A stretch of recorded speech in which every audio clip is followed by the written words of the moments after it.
Christmas has always been a popular time for cartoons, and a favourite story for cartoons to tell around this time of year has been some kind of adaptation, parody or spoof of A Christmas Carol by Charles Dickens.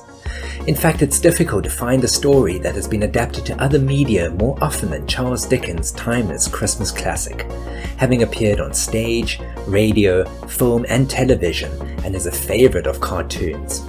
The 20th century alone produced dozens of adaptations. Some became timeless, beloved classics, others a little less so. And today we're going back to the previous century in search of each and every one of them. This video is meant to be an overview and not a review of each adaptation, so let us know down in the comments which of these you would recommend. With that being said, join us now in a chronological countdown of every cartoon adaptation of Charles Dickens' A Christmas Carol in the 20th century.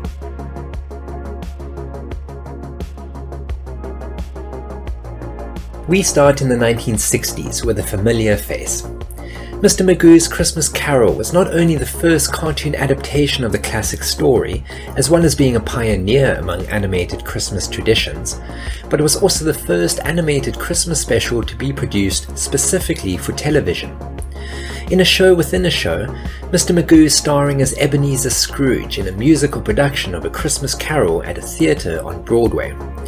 The show differed slightly from the original in that the visits of the ghosts are in a different order than the book, but within the show the performance is well received by the audience in the theatre, and outside the show, Mr. Magoo's Christmas Carol has become a staple around Christmas time and has itself been parodied numerous times. An Australian version directed by Zoran Janjic was released in 1969. Entitled A Christmas Carol, Ebenezer Scrooge was voiced by veteran Australian actor Ron Hadrick, who would reprise the role 13 years later in another Australian production, which we will get to later. This version is also notable for the vivid and unorthodox portrayals of the Christmas ghosts who visit Scrooge. This was followed 2 years later by the special that set the gold standard for future animated adaptations. The 1971 version of A Christmas Carol was a British-American production and had Scrooge voiced by Alastair Sim, who had previously performed the role in the 1951 live-action film Scrooge. Likewise, Michael Hordern reprised his performance as Marley's ghost from the same film. The distinctive visual style was largely due to Ken Harris, an animator who had been known for his work at Warner Brothers, working under veteran cartoon director Chuck Jones, who served as executive producer on the film. The memorable visual style of the film was inspired by 19th century engraved illustrations of the original story by John Leech, as well as the pen and ink renderings by illustrator Milo Winter, who illustrated 1930s editions of the book. The intended audience for the film was not young children, and its bleak mood and emphasis on darkness and shadows lead many to consider this the most frightening of the many dramatizations of the Dickens classic. Although it was originally produced as a television special, this adaptation was considered so well done that it was subsequently released theatrically, making it eligible for Oscar consideration, and the film did indeed go on to win the Academy Award for Best Animated Short Film in 1972, the only Christmas Carol adaptation to win an Academy Award. We saw 3 more adaptations in the 1970s. In 1975, the National Film Board of Canada released The Energy Carol, an unconventional take on the classic where Ebenezer Scrooge runs a power company. And although he is actually quite friendly towards his employees, Scrooge is incredibly wasteful of energy and is shown the error of his ways by energy past, energy present, and energy future. 1978 saw the release of The Stingiest Man in Town, an animated remake of the 1956 original of the same name. And who could forget Bugs Bunny's Christmas Carol, a segment in the 1979 TV special Bugs Bunny's Looney Christmas Tales, which featured well-known Looney Tunes characters including Yosemite Sam as Ebenezer Scrooge. Cartoon adaptations of A Christmas Carol saw a spike in popularity in the 1980s. Burbank Films Australia released A Christmas Carol in 1982 as part of the studio's series of Charles Dickens adaptations, and which saw Ron Hadrick reprising the role of Ebenezer Scrooge 13 years after his previous role in 1969. In 1982, the Hanna-Barbera series Shirt Tales released a non-Christmas tribute to the story, where the park animals need to save their city park home from being demolished by an Ebenezer Scrooge-type property tycoon. That was a year before the animated version of The Dukes used the story in their Christmas episode, Dickens of a Christmas, in which Boss Hogg finally gets the spirit of Christmas after he is visited by the ghosts of Christmas past, present, and future. We were then treated to arguably the standout adaptation of the 1980s, Mickey's Christmas Carol from Disney in 1983. Mickey's Christmas Carol is one of Disney's finest moments and stands out among animated adaptations of A Christmas Carol, not just those produced in the 80s. Adapted from the 1974 Disneyland Records audio musical, an adaptation of Dickens' Christmas Carol, Mickey's Christmas Carol was the first original Mickey Mouse theatrical cartoon in over 30 years, and featured an all-star cast of Disney characters playing various different roles, with Ebenezer Scrooge being played by, you guessed it, Scrooge McDuck. Thoughtfully written and beautifully illustrated, and delivering memorable performances, Mickey's Christmas Carol has gotten mostly positive reviews over the years, and was even nominated for an Academy Award in 1984.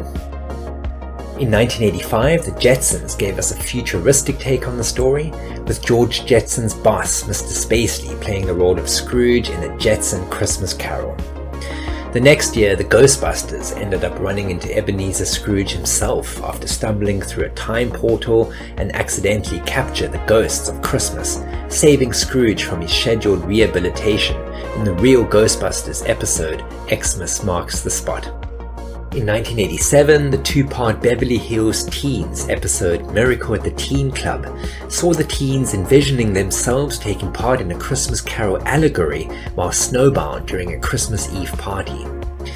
Later that year, Brave Star gave us another futuristic take, this time in the form of a space western. It's Christmas Eve and Shaman visits Tex Hex to show him the past, present and future, with the focus on Tex's past girlfriend, Ursula. Tex Hex learns that she is going to be in New Texas the day Stampede is planning his big attack in the 46th episode, Texas Terrible Night. There were two more adaptations in the 1980s. The 1989 Camp Candy episode Christmas in July saw the Camp Candy gang teaching Vanessa about true holiday spirit with their own rendition of A Christmas Carol. And later that year, Alvin fell asleep and dreamed up his own version of the story in the Alvin and the Chipmunks Christmas special, Merry Christmas, Mr. Carol, also called Alvin's Christmas Carol on VHS releases. Cartoon adaptations of A Christmas Carol saw a further rise in popularity in the 1990s, with the first reference appearing in a 1990 episode of Peter Pan and the Pirates called Hook's Christmas, which contained much dialogue and translated situations from Charles Dickens' novella, though the characters in the episode seem unaware of the original story. Dickens of a Christmas was another adaptation which appeared the following year as part of the first season of the animated version of Back to the Future. In search of some Christmas spirit, Doc takes Marty and the boys back in time to London on Christmas Eve 1845, where they encounter citizens who may have inspired Charles Dickens' characters in A Christmas Carol. 1992 saw the release of Brer Rabbit's Christmas Carol, based on the Brer Rabbit folk tales. Brer Rabbit learns that Brer Fox is planning to evict Brer Bear on Christmas and decides to teach the fox a lesson by getting the townspeople to stage their own version of A Christmas Carol. The popular Warner Brothers animated series Animaniacs gave us their own rendition of the Christmas classic in the 1993 episode Christmas Plots. It's Christmas Eve and the Warner Brothers chief, Thaddeus Plotz, is subjected to a Dickensian nightmare provided by the Warner Brothers and sister. Jetlag Films was an American animation studio that produced a number of animated films based on different popular children's stories, and 1994 saw the release of A Christmas Carol, directed by Toshiyuki Hiruma and Takashi Masunaga, and released by Good Times Entertainment. That same year saw the release of made-for-television film A Flintstones Christmas Carol, the latest in a long line of Flintstones-themed Christmas episodes, and which saw various characters from the Flintstones franchise performing the roles in their own stage production of Charles Dickens' classic.